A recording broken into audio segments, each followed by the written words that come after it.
Welcome to Adobe After Effects lesson tutorial 1. We're going to learn about the interface today, basically learn our way around the program.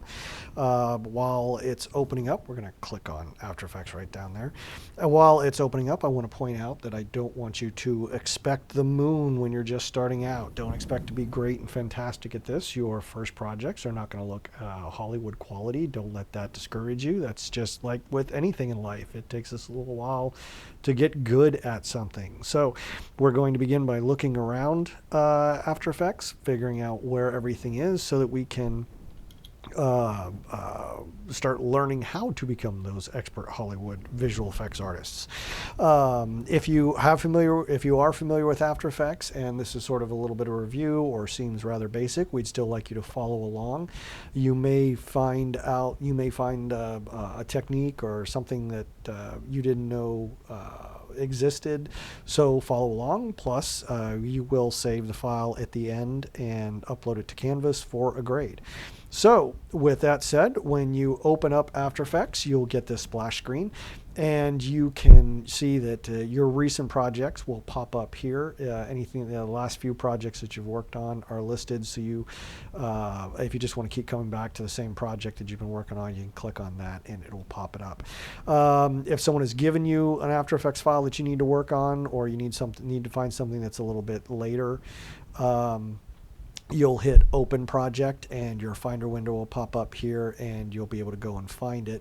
But for what we're going to be doing, we're just going to start with a new project. And here we have our After Effects interface. We have several different panels that we can look at here. Whatever panel you have selected is going to be outlined in blue. So right now my composition window is highlighted, and this is pretty much where our canvas is. This is what we're going to be looking at and seeing what we're doing with our project. Now over here in the upper right, we have different workspace selections. If you don't particularly like this layout, there are some other saved versions or different saved workspaces here. We're going to just start with a default though. This way we can get pretty used to where everything is. All of these panels can be moved around. So if you're, for instance, you have your project window and you actually want it down here, you can grab that tab by clicking and dragging and then letting go wherever you see this purple area pop up. So if I see the purple area pop up here on the left and let go, that's where the panel is going to be deposited. So I am going to move the project window back up here to see where the purple is along this line. And if you're familiar with Premiere, you may like to see your effects controls and effects themselves over in the same panel. So I can click and drag the effects and panel and presets over here, and you'll see them here.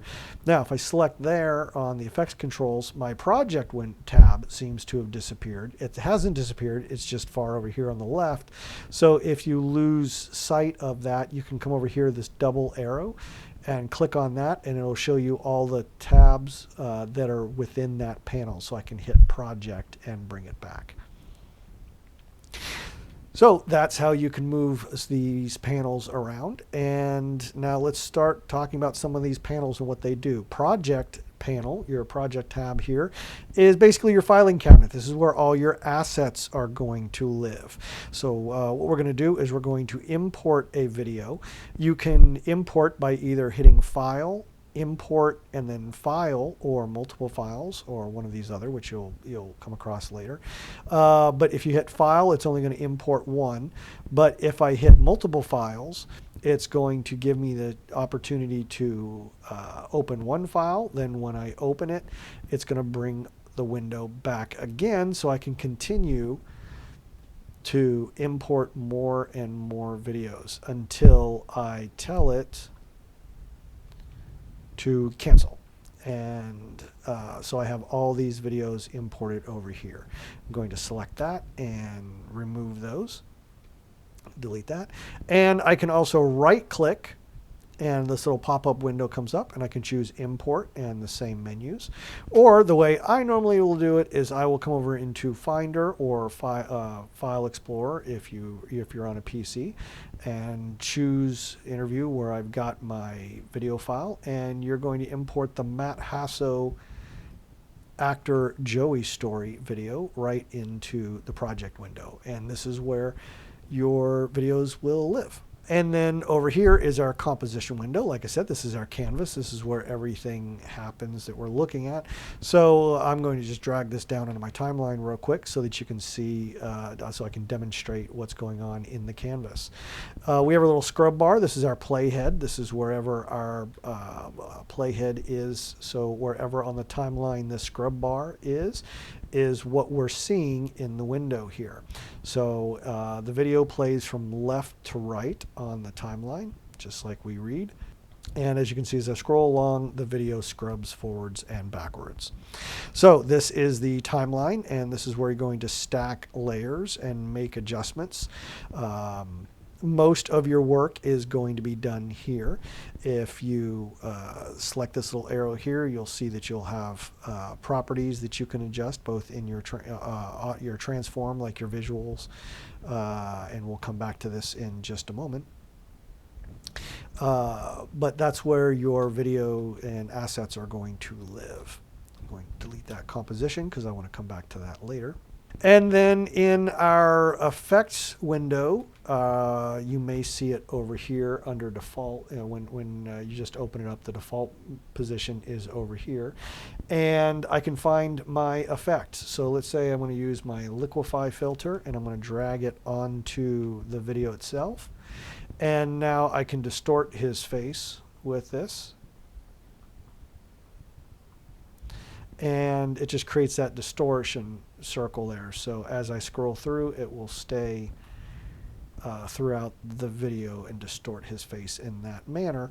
And as you can see, under the Effect Controls tab is where I can select the different styles and methods of the tool.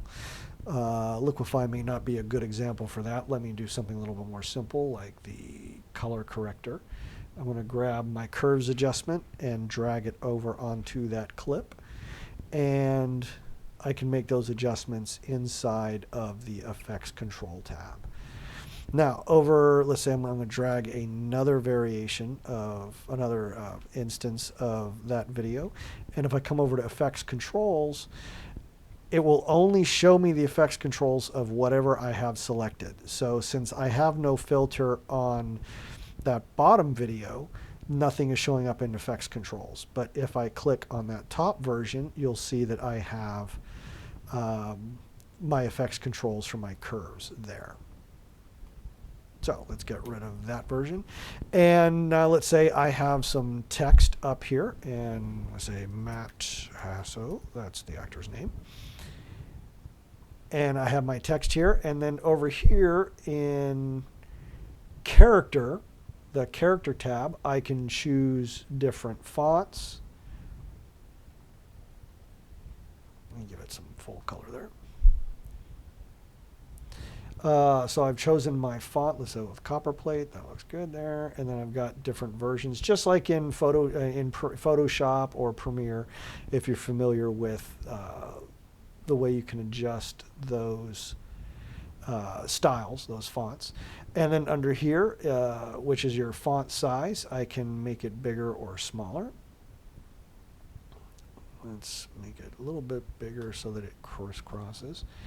And then to the right here, I have the leading, which is going to control how high and low and the distance between the different layers of the text are. Now that I've adjusted that, I'm going to decrease it, and let's bring that back up there. And then my kerning here is going to affect how close the letters are. And this is going to adjust the fill color. So if I click on that, I can change the color to whatever I want it to be. This full fill box here is the actual fill.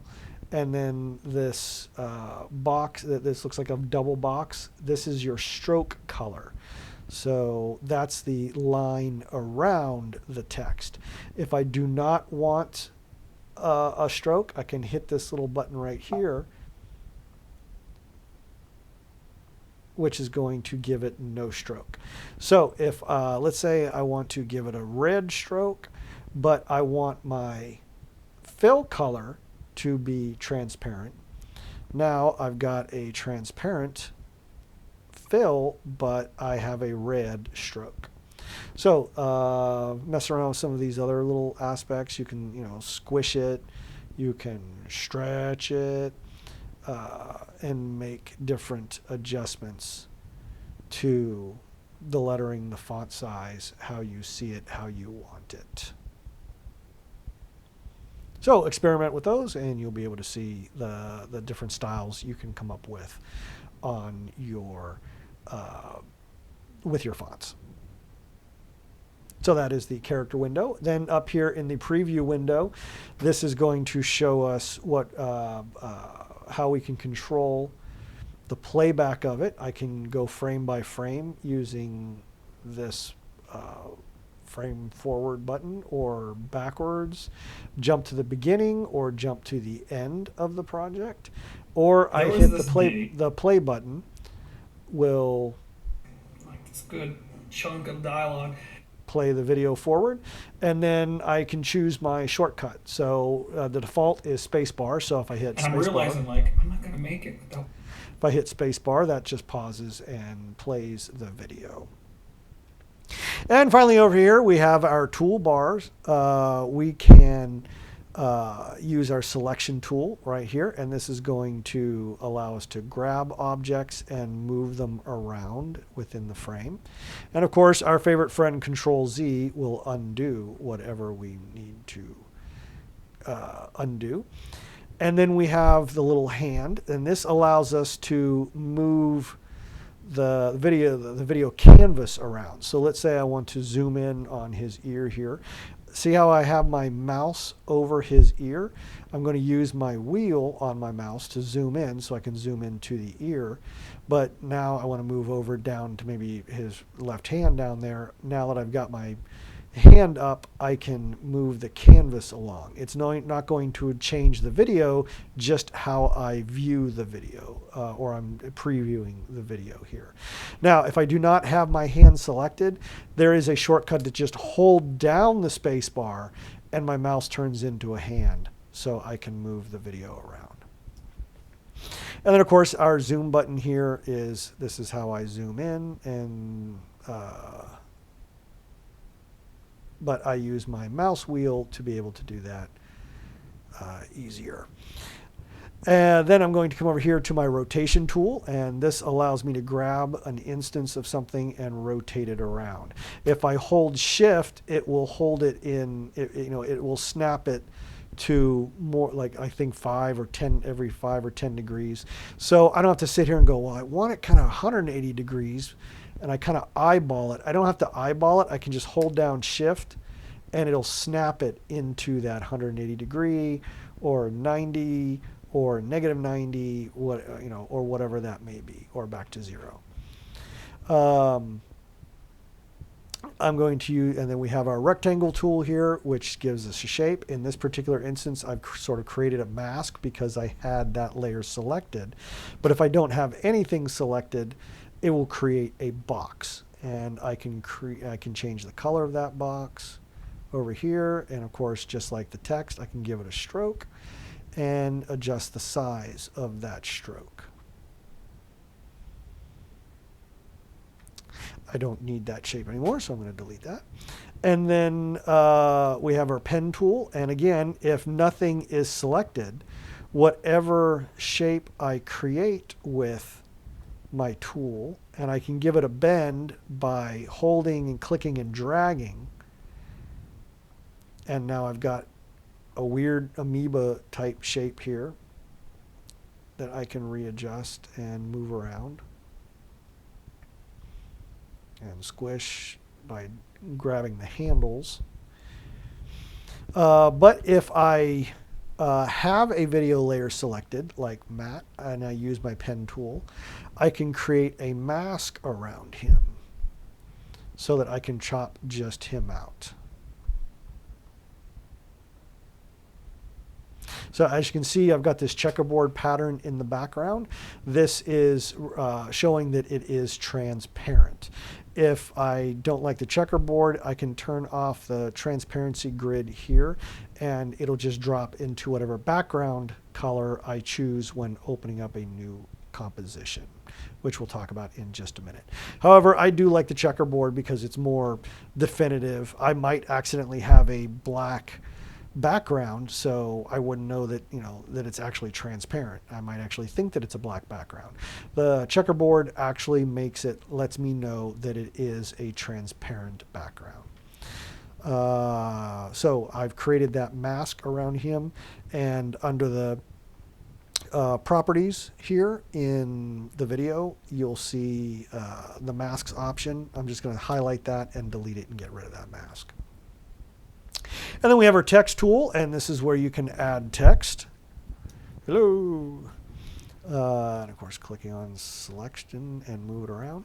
And that's how I'll create that. Now over here, we have our brush tool. We'll get to that eventually. Our clone stamp and our eraser tool. We have a roto brush, and we have our puppet tool. I will get into all of these little tools later down the road. They're a little bit more advanced, and we don't need to know about them right now, but just so you know, that's where they are. So now that you know how where everything is, we're going to come up here, and I'm going to get rid of this composition, and we're just going to pretend that we're just starting from scratch with just this one video imported. So first thing we're going to do is create a new composition. Over here in the canvas window, you can see that I can just click these buttons, and I'm going to click new composition, and it brings up this window here where I can name it, and let's name it new mat comp. And I can choose the preset. Typically, we're going to be working in this class in a 1920 by 1080 at 24 frames per second composition, but I can also adjust these the width and height to whatever I might need.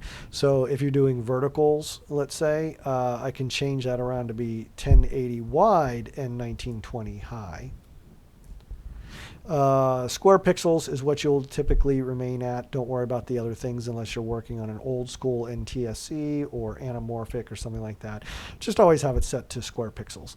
And 24 frame, your frame rate, this is where you can select that. Again, this if you choose your preset, it'll select all of these. You can just hit OK.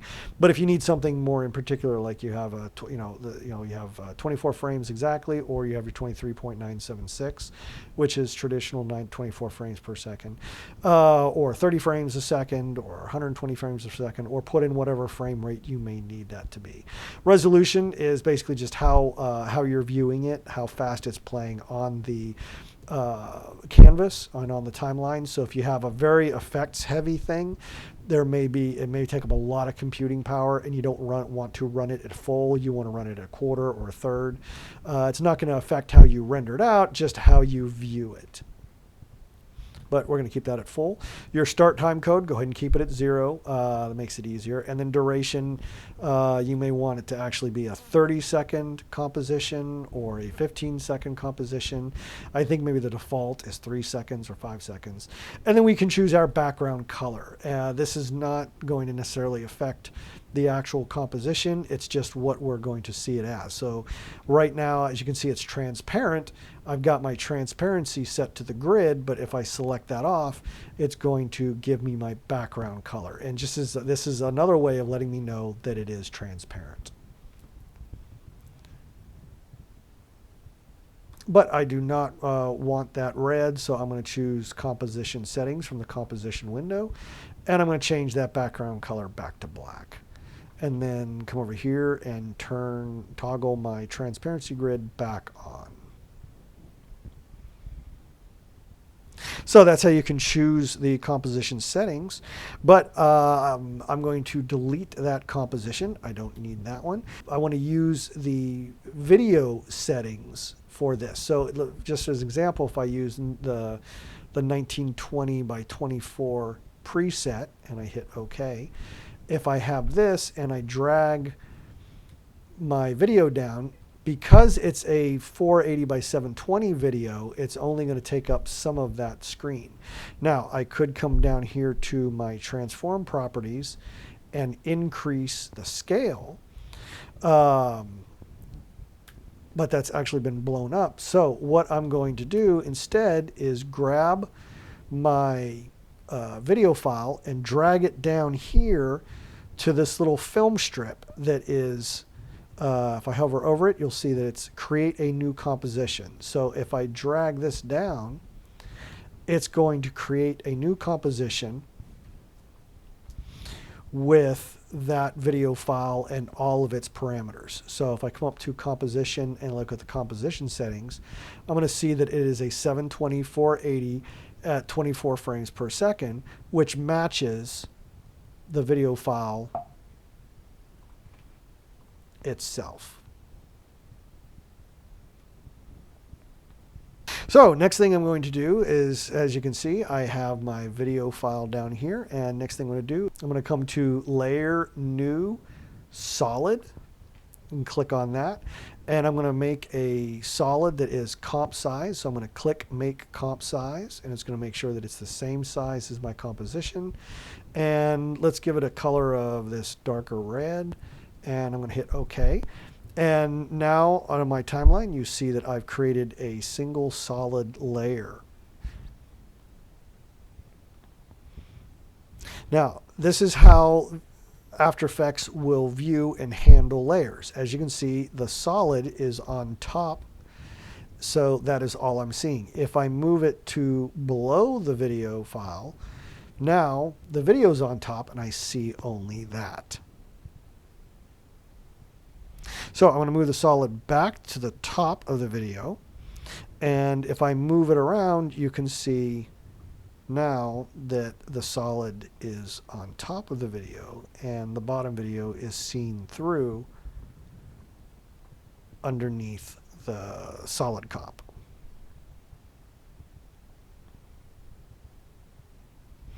Now I want you to make the grab the handle of the solid and shrink it. Now you can see how the dimensions change as I swivel around, but if I hold down the shift button, it will keep the dimensions the same. So I'm going to shrink it down to about half the size, and I want to put this position just kind of in the bottom right so that you can see what I'm about to do to it. Now I'm going to create a new adjustment layer under Layer, New, Adjustment Layer, and that has created a new layer on my timeline. But there's nothing attached to this adjustment layer, so it's basically just like a pane of glass. It's not, nothing is being affected because it's an empty adjustment layer. It just exists. Nothing's going to happen until I apply an effect to that adjustment layer. So what I'm going to do is I'm going to come to my effects and presets under color correct. I'm going to find tint. Where is tint? Oh, it's under color corrector. And I'm going to drag it onto my solid. And what the tint does is it makes it black and white. So I've applied that tint and that black and white feature to the solid, and the solid is the only thing that has been affected. But if I delete that tint and I move it and put it onto the matte video, he's turned black and white and been tinted, but the color box has not. Now, the adjustment layer is on top of everything. So if I drag the tint onto the adjustment layer, everything below it is affected by that black and white filter. So if I take the adjustment layer and I drag it between the matte video and the color video and the color solid video, what do you think is going to happen? That's right. Matte will be black and white and the color box will stay color. So next we're going to create a piece of text. We're going to use our text tool and we're going to click on the canvas and we're going to type our name. Brett. Your name, not mine. And now I'm going to come down to the text layer, which has been placed on the timeline. And this little arrow here, I'm going to click on that. And you'll see that it drops down these property values. And I'm going to click on the transform arrow. So now I have access to the anchor point, position, scale, rotation, and opacity. So the position is where it is positioned vertically and horizontally. First number is horizontal, second number is vertical. The scale is how big it is. And there's a little lock button here, a little chain button. So if I unclick that, the horizontal will move separately from the vertical. But if I have it selected, if I have the chain selected, they both move in relation to one another. And then rotation is how, is rotating around its anchor point, which is this little thing right here, this little icon that represents the anchor point. The anchor point is what is sort of that, well, it's that anchor point. It's the anchor of that layer. So up here I have my anchor point parameters. So I can move that anchor point to be at the very tip of the B there. So now when I rotate it around, it's rotating around the edge of the B instead of where it originally was, which was in the center. So that's how the anchor point can affect your layer. And then, of course, we have our opacity, which is how transparent or non-transparent it is. 100% is solid, 0% is transparent.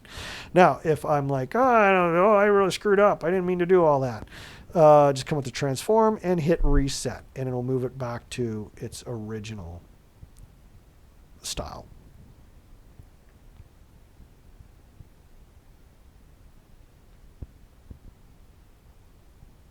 So what I want you to do is you can adjust your text by using the X and Y to place it sort of in the lower left.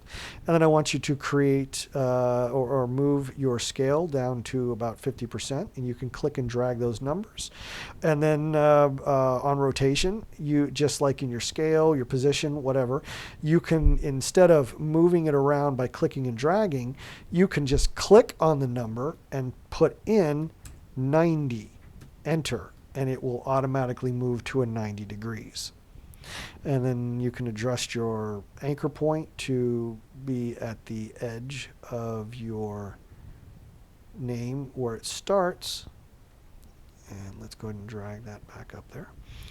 And drop your opacity down to 50%. Now you can animate your properties by using keyframes. So let's say at 5 seconds, I'm going to move my mouse head to, my playhead to about 5 seconds. Right there you can see where I'm at on the timeline. And then I'm going to click on these stopwatches here to the left of all of these. They've created, you see they turn blue, and they've created these little diamonds on the timeline. These are keyframes. So I'm going to drag my opacity all the way down to 0, and I'm going to come down to 10 seconds later, and I'm going to drag the opacity all the way back up to 100, and I'm going to move the rotation back to 0. And let's go ahead and increase the scale to 100 and reposition the title to be in the middle of the square. So now if I move back to before my first keyframe and I hit play. And I had to give this huge. You can see that I have animated that text. So get used to keyframes. You're going to use a lot of them. Anytime you have your marker somewhere on the timeline, and once you've created keyframes anywhere on that timeline, if you make an adjustment, it will create that keyframe. If you've accidentally created a keyframe and didn't mean to, just highlight it and delete it. So those are the fundamentals and how to find your way around the Adobe After Effects interface. And what I'd like you to do now is come up here to File, click Save, and save it in on your desktop wherever you may need it to be. And go ahead and save it as Tutorial 1. I'm just going to save it in there. Hit Save. And then you come back into the tutorial page, and this is where you will upload your After Effects file, and I will then grade it to see that you followed along. Stay tuned for tutorial number 2, which is going to show you how to create a lower thirds.